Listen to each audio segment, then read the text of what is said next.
Egunon, la laguna del amor. El amor, ¿m? Por un servidor. Y aquí pone título provisional. Es un librito simpático con una novelita de 165 páginas. Disponible en Amazon para todo aquel que lo quiera leer. Hecho con el mayor de los cariños. Escrito formalmente entre el 1 de marzo de 2021 y el 5 de abril de 2021. ¿Qué puede uno encontrarse aquí? Estamos el 6 de agosto del año 1945. El gobierno japonés, a semejanza de lo que hizo con un periodista italiano en la isla de Rügen, en el norte de Alemania, para convencer con las Wunderwaffen, con las armas maravillosas, con las palancas que iban a cambiar el curso de la guerra. Mussolini aceptó enviar un periodista afín a esta isla para presenciar algo maravilloso que iba a cambiar el frente de la guerra a un Mussolini que había perdido Italia por una votación en el Gran Consejo Fascista. Por diferencia entre el nazismo y el fascismo era que el nazismo era algo anárquico, donde cualquier persona que quisiera una posición de poder, ya sea partido o Estado alemán, podía luchar por ella. Pero la jerarquía era la norma en el fascismo italiano. Y con el Gran Consejo Fascista, en un momento dado, a instancias del general Badoglio y del rey Víctor Manuel, eh, hicieron una votación para destituir al duce.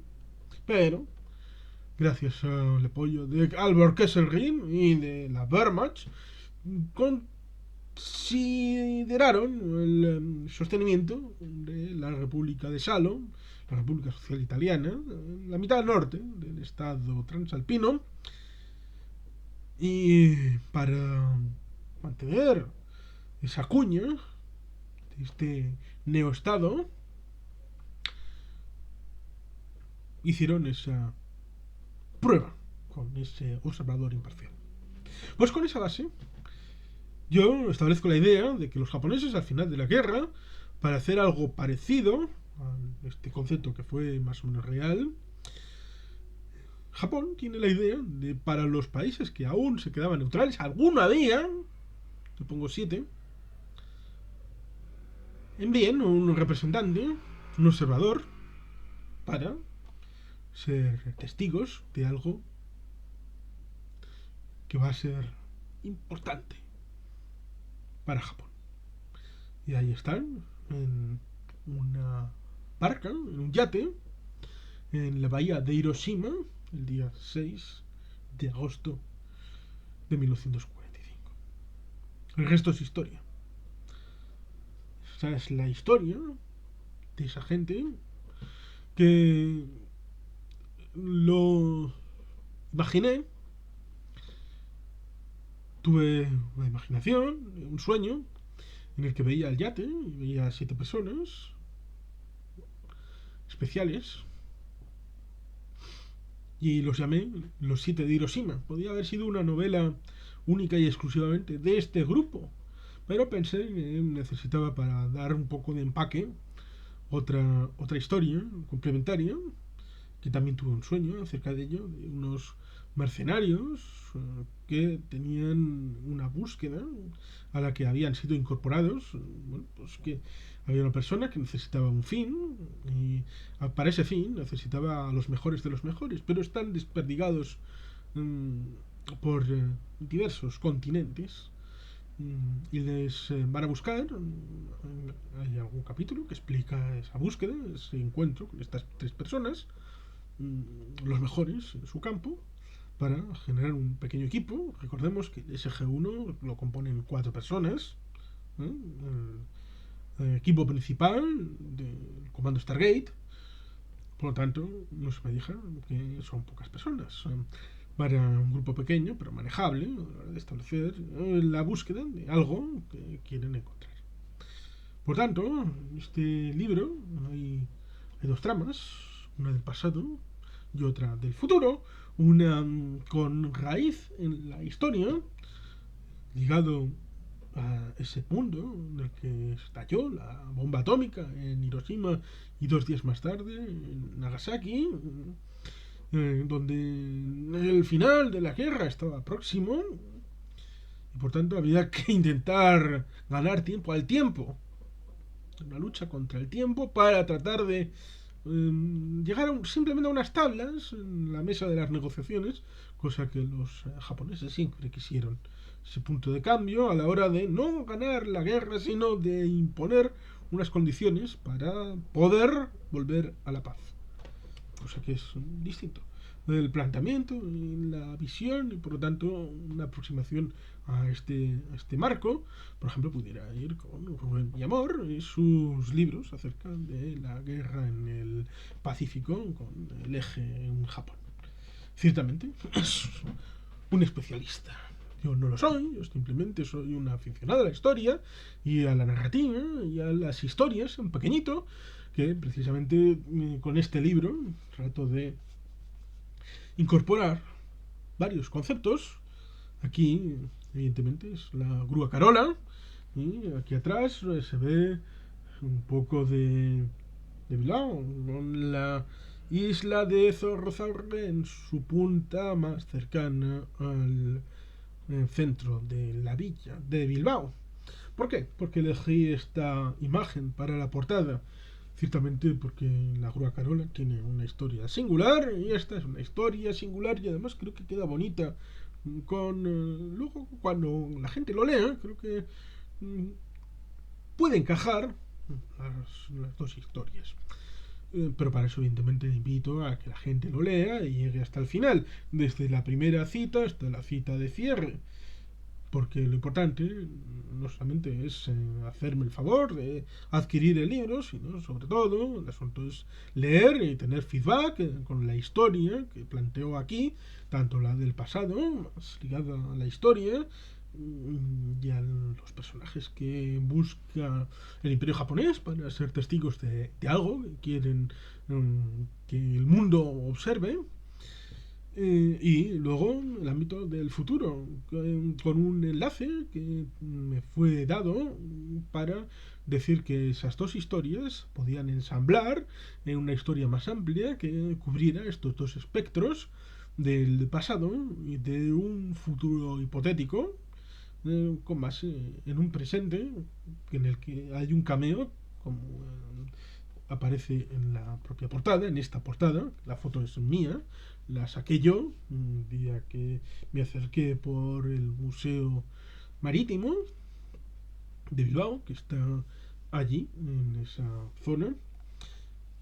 Pues digamos que tuve la suerte de poder encajar las piezas tal y como lo quería contar y con ese cameo, como digo, de Bilbao, en donde en la historia hay una aparición de la isla de Zorrozaurre. Simplemente como en el marco de la globalización se suele decir que lo local es lo que menos importa y que no tiene ningún sentido tener arraigo porque la globalización hace que todo el mundo sea de todos, pero precisamente es lo más importante en la globalización. El arraigo es lo que te ata a un lugar en el mundo, es el ancla para que el barco pueda navegar. Y eso es tan importante o más en el mundo de la globalización. Y eso también está dentro del trasfondo de los personajes, de todos ellos, a la hora de salir al mundo, pero siempre con una vuelta a un hogar. Porque ahí está la diferencia. House and home. Casa y hogar. Tu casa es una escritura. Un lugar comprado, alquilado, donde participas de una convivencia, sea solitario, en familia, en comuna, lo que sea. Un hogar es donde te sientes a gusto, donde te sientes tú, donde tu identidad es respetada, donde tu yo en sus múltiples facetas, se pone cómodo y convive desde la igualdad y la reciprocidad. Por eso, en inglés, en estas películas se suele decir I'm at home, volveré a casa, al hogar. No estoy en mi casa, I am in my house. Son conceptos distintos. No es una expresión, es un elemento que está en el trasfondo del concepto de los personajes tal y cuando se van presentando y está ahí detrás en hora de establecer el diálogo con esos personajes a través de la mirada de los lectores. Es una simple reflexión que hago. Por lo tanto, yo creo que es un libro interesante, que pica de la historia, que pica de mercenarios, habla de guerra, habla de paz, habla de la humanidad y habla de principalmente estos elementos en una historia de dos tramas enlazadas y con ese Bilbao como engarce a la hora de incorporar una propuesta literaria que, como digo, ya está disponible en Amazon, La Laguna del Amor, y simplemente pues voy a leer lo que escribí para la contraportada, y es que ayer un barco posa anclado en la bahía de una zona de Japón en agosto de 1945.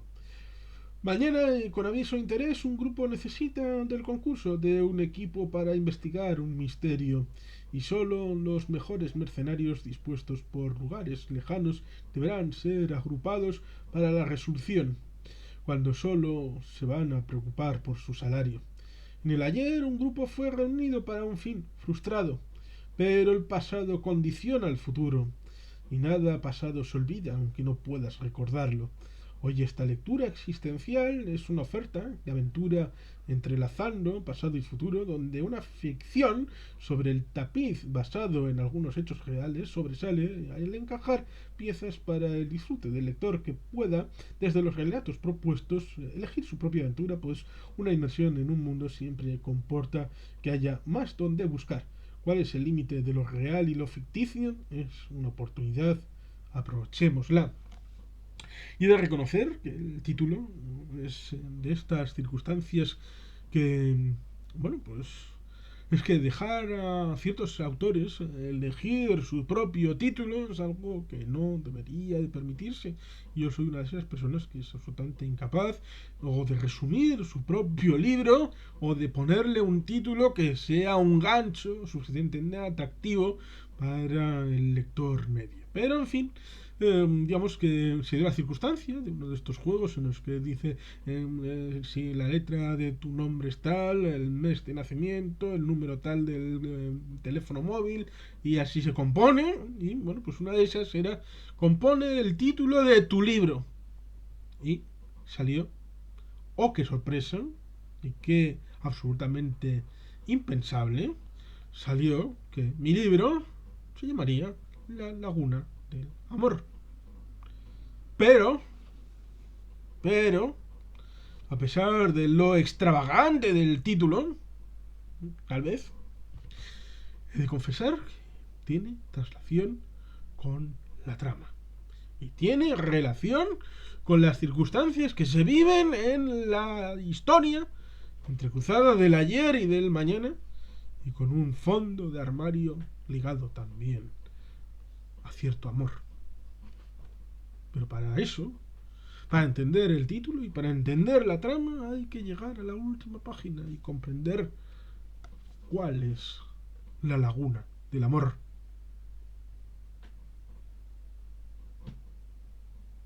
Te invito encarecidamente. Y sin más, es que ricasco, agur bat, beti gelpean.